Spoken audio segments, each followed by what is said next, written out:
The Nittany Lions returned to Beaver Stadium on Saturday, just 1 week after suffering the program's worst loss since the 1800s. Eric DeBerardinis here with John McGonigal of the Daily Collegian, here to break down what Bill O'Brien had to say in his weekly press conference, along with previewing the Illinois game. John, what was your biggest takeaway from what Bill O'Brien just had to say? Well, considering he didn't say much after the Ohio State game, anything that he said was a positive today. But one thing that he really emphasized today was that he's not putting a lot of the blame on John Butler as defensive coordinator. A lot of people, whether it be on Twitter or message boards or those kind of forums, kind of criticized Butler after the Ohio State game, after they gave up 686 yards, the most in program history.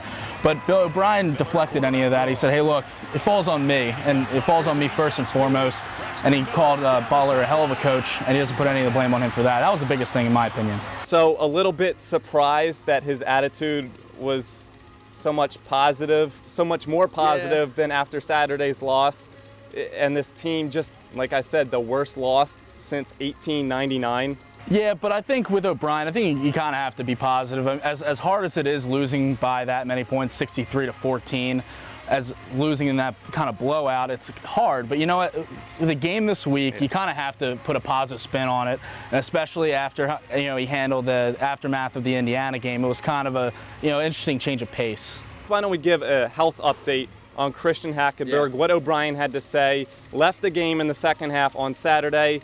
Christian Hackenberg good to go for this Saturday? Oh yeah, I mean Hackenberg was taking some vicious hits out there.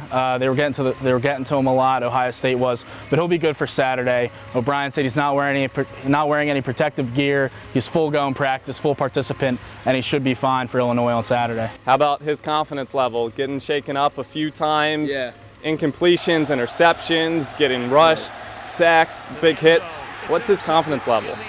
I mean, you look at his demeanor has been talked about so often, Hackenberg's, and you look at it as being a freshman. When you look in the grand scheme of things, maybe 3 or 4 years down the road, you might look back to this Ohio State game and say, "Hey, he needed that. He needed that for his development." And as getting hit a lot, throwing 2 interceptions, not completing many balls, it's obviously not good. But with a soft Illinois pass defense coming to Beaver Stadium on Saturday, it could just be what he needed. So let's shift over to the defense. A couple injury updates in addition to Hackenberg. Hackenberg's good to go. Daquan Jones, that was mentioned in the press conference, has a little bit of an injury. But Bill O'Brien said he played very well on Saturday in addition to Glenn Carson. Past that, not too many guys had memorable performances. Right.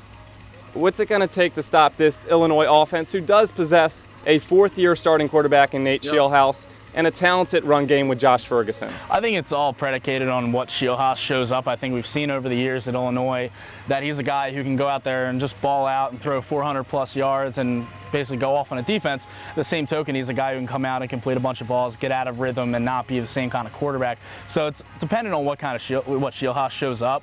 But at the same time, communication amongst the defense, especially with Amos now. O'Brien said that he thinks Amos is best fit at corner now, even though he started the season at safety. So that secondary, see how they hold up against what kind of Scheelhaase they see. Psychologically, the impact of last week on the entire team, do you think it's going to transition over to this week, or is it forgotten? How can Penn State avoid getting beat twice, so to speak, by Ohio State? Yeah, I think there's a difference between moving forward and forgetting something, as some of the players said today.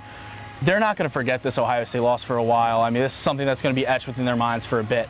But at the same time, moving forward, they're going to have to move forward against the Illini. And it's not jumping from playing Ohio State to Illinois. It's a drastic leap, or downgrade, I guess, in that regard.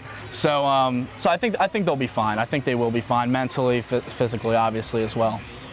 Penn State football takes on the Illinois Fighting Illini this Saturday at noon in Beaver Stadium.